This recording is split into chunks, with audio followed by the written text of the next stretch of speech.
మనం బతకడం కోసం రాజకీయాలకు రావద్దు. మనం మనం నమ్ముకున్న ప్రజల బతుకులు మార్చడం కోసం రాజకీయాలకు రావాలి. రాజకీయం అంటే ఉద్యోగమో వ్యాపారమో కాదు, ఇది ఒక సామాజిక బాధ్యత అని మళ్ళీ గుర్తు చేయడం కోసం మాత్రమే ఈ సినిమా చేస్తున్నా.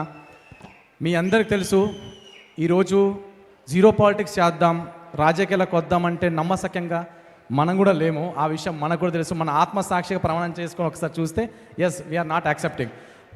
బట్ నా తరపున కాంట్రిబ్యూషన్గా నేను సినిమా పరంగా నేను ఏమి ఇవ్వగలుగుతాను సమాజానికి అనిపించినప్పుడు 25 సంవత్సరాలు ఎమ్మెల్యేగా ఉండి రూపాయి సంపాదించుకోకుండా 25 సంవత్సరాల జీతాన్ని కూడా ప్రజల కోసం సాక్రిఫైస్ చేసి, ఇప్పుడు వచ్చే పెన్షన్ని కూడా ఆయన తీసుకోకుండా ప్రజలకు సాక్రిఫైస్ చేసి, ఆ ప్రాంతం యొక్క అభివృద్ధి కోసం తను పడ్డ పాటలు అంతా ఇంత కదా నేను చెప్పలేన సినిమా రూపంలో మీరే చూస్తారు.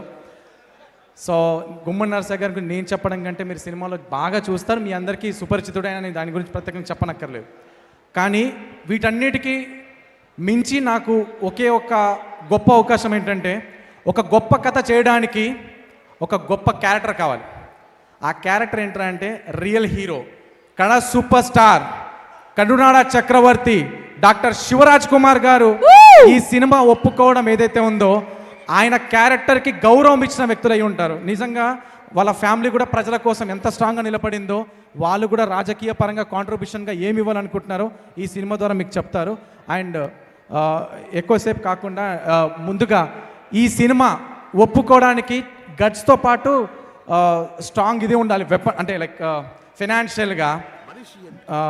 ఎన్ సురేష్ రెడ్డి గారు నిజంగా ఆయనకి పాదాభివందనాలు. ఎందుకంటే ఇలా సినిమా చేయాలంటే గొప్ప మనసు ఉండాలి. ఆ మనసు ఆయనకు ఉంది. ఆయన ఇచ్చిన అవకాశాన్ని 100% సఫలం చేసుకుంటాను.